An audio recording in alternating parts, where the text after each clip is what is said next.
I never thought a simple fence could nearly cost me my life savings, but that's exactly what happened when HOA Karen decided to make an example out of me. $10,000 for a fence that met every single regulation in the community handbook. $10,000 because one woman with too much power and a personal vendetta decided she didn't like the color of my stain. If you've ever dealt with a power-hungry HOA board member, you know exactly what I'm talking about. Make sure to hit that like button, subscribe for more stories about standing up to bullies, and share your own HOA horror stories in the comments below. You won't believe how this one ends. It all started last spring. After 30 years in the Navy and another decade working as a contractor, my wife Martha and I had finally settled into Lakeside Meadows, a peaceful retirement community near a man-made lake. We'd moved there in 2005, back when neighbors actually knew each other's names, and the HOA focused on keeping property values up rather than nitpicking residents to death. Our backyard faced a small patch of woods that separated our property from a busy street.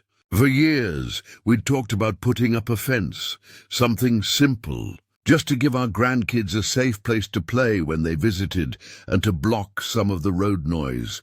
"Jim, I think it's time," Martha said one morning over coffee. "The grandkids are getting older and I worry every time they're out back." I agreed. Being semi-retired, I had the time to do it right. I spent weeks studying the Lakeside Meadows HOA handbook. Page after page of regulations about fence height, materials, setback requirements, and approved colors. I even went down to the HOA office to double-check 6 feet maximum height for backyard fences, Brenda, the office manager, told me. Wood or vinyl only. No chain link. Colors must be natural wood tones or white. You need to submit plans and get approval before starting. I nodded, taking notes. What about stains? The handbook mentions natural wood tones but doesn't specify, Brenda smiled. As long as it's not neon or something outrageous, you should be fine. Most people go with cedar or a light brown stain. I left feeling confident. I drew up detailed plans, specifying a 6-foot privacy fence made of cedar, stained in a natural cedar tone that would complement our brick home. I submitted everything to the HOA and waited. 3 weeks later, I received a letter, approval for my fence project. Signed by Karen Thompson, HOA president. I should have known right then that something was off. You see, Karen had been president for nearly 5 years, and in that time she developed quite the reputation around Lakeside Meadows. She was the kind of person who measured grass height with a ruler and sent violation notices for trash cans left out an hour past the allowed time. But I had my approval, in black and white, signed by her. I spent the next month building that fence. Every board cut perfectly, every post set in concrete, every screw countersunk. I took pride in my work, just as I had during my Navy career and later as a contractor. When it was done, I stepped back and admired my handiwork. The fence was beautiful, functional, sturdy, and exactly to code. The neighbors complimented me on it. "Looks great, Jim," called Bill from next door. "Much better than that eyesore the Johnsons put up last year." Life was good. For about 2 weeks, then came the knock on my door. I opened it to find Karen Thompson standing there, clipboard in hand, wearing her signature sour expression. "Mr. Henderson," she said, not bothering with a greeting. "We need to talk about your fence," I frowned. "What about it?" "I got approval. Built it exactly to code." She shook her head. "The stain color is unacceptable. It's not a natural wood tone as specified in the handbook." I blinked. "It's cedar stain. The same color that's on the sample board in the HOA office." "It's too orange," she insisted. "It violates the community aesthetic." I couldn't believe what I was hearing. "You approved this, Karen. I have the signed approval letter right here." She waved a dismissive hand. "I was misinformed. The stain color wasn't clearly specified on your application. You have two choices: restain the fence to an approved color or pay a fine. What fine? $500 per day until it's corrected. You wouldn't believe what they did next. The very next day, I found an official-looking envelope taped to my door. Inside was a violation notice, $500 fine for non-compliant fence stain, and another one arrived the day after that. And the day after that, I called the HOA office and demanded to speak with Karen. This is harassment, I told her over the phone. I followed every rule, got approval, and now you're fining me because you changed your mind. These are the rules, Mr. Henderson, she said coolly. You're welcome to appeal to the board, but I can tell you now that they'll side with me. I contacted a few neighbors who had served on the HOA board in the past. They all told me the same thing. Karen had stacked the board with her friends and allies. An appeal would be useless. The fines kept coming. Every single day. $500,000, $1,500. After 2 weeks, I owed $7,000. Martha was worried. Jim, maybe we should just restain the fence. It's not worth the stress. I shook my head. It's the principle, Martha. I did nothing wrong. If we let them get away with this, what's next? I decided to fight back. I started documenting everything, taking photos of my fence, comparing it to others in the neighborhood that were clearly in violation but hadn't been fined. I even found a copy of the original paint and stain samples that the HOA had approved years ago. Mine matched exactly. I called a meeting with the HOA board, prepared to present my case. Karen presided over the meeting with her usual smug expression. Mr. Henderson, she began, you've been fined $7,500 for continued violation of community standards regarding fence stain.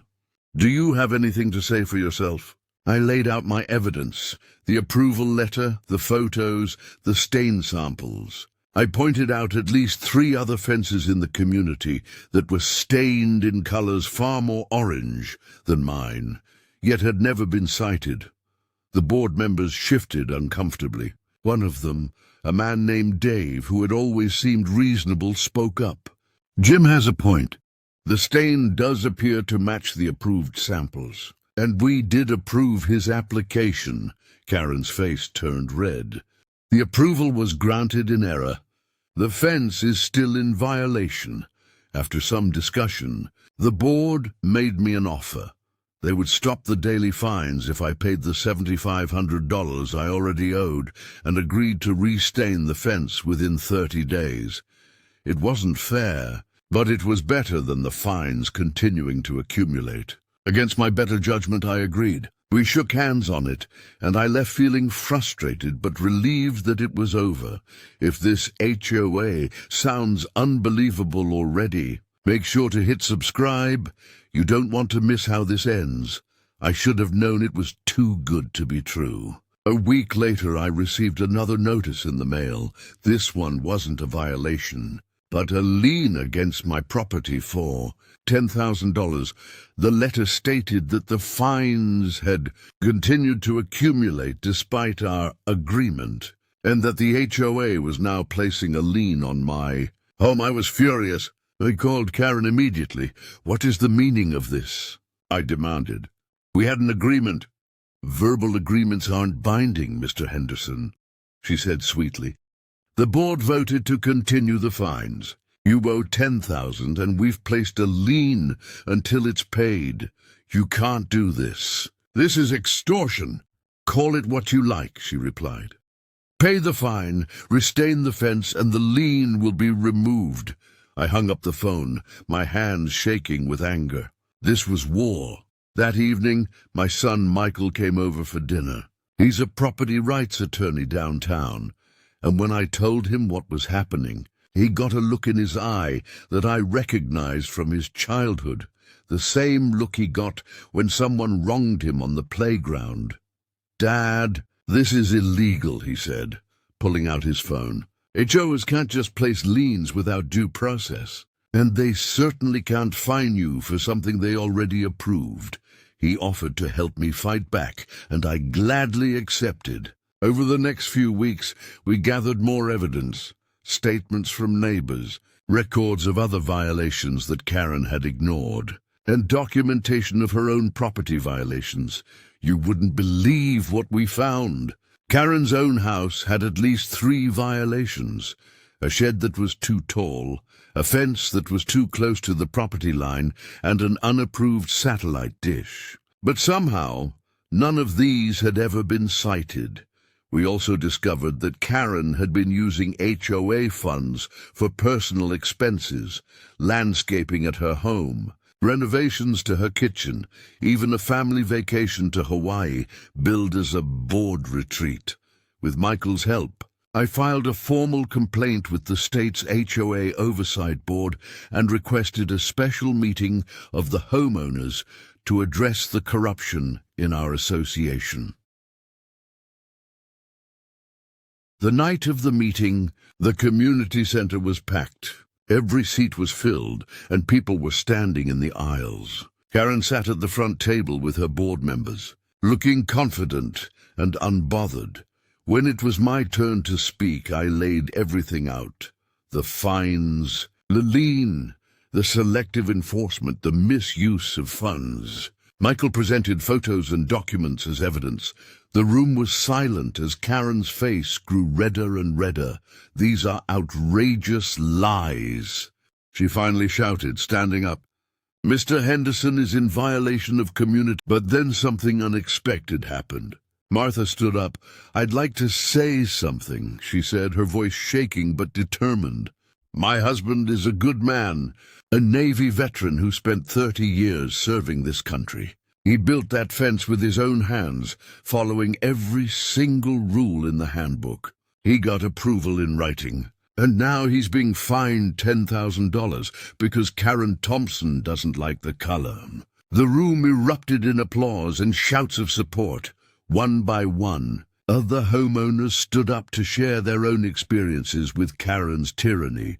Fines for leaving a garage door open too long, threats over lawn ornaments, harassment about holiday decorations. The final blow came when Michael presented evidence of Karen's own property violations and misuse of HOA funds. According to your own bylaws, he said, addressing the board, any board member found to be in violation of community standards or misusing association funds must be removed from the board immediately and is subject to fines and restitution. Karen's face went pale.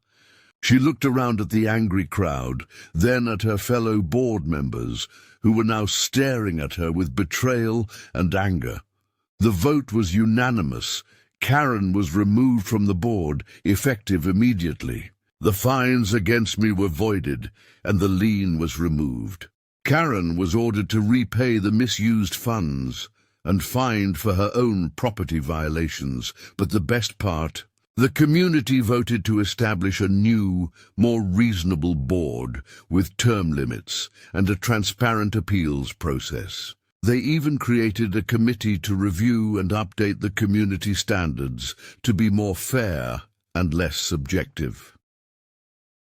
A week later, I was working in my yard when I noticed a moving van at Karen's house. She was moving out, selling her home and leaving Lakeside Meadows for good. As she drove away, she caught my eye. For a moment, we just looked at each other.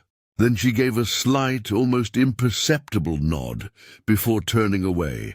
I never saw Karen Thompson again, but the lessons from that experience have stayed with me. HOAs can be valuable for maintaining property values and community standards, but when power is concentrated in the hands of someone who abuses it, they can become instruments of harassment and injustice.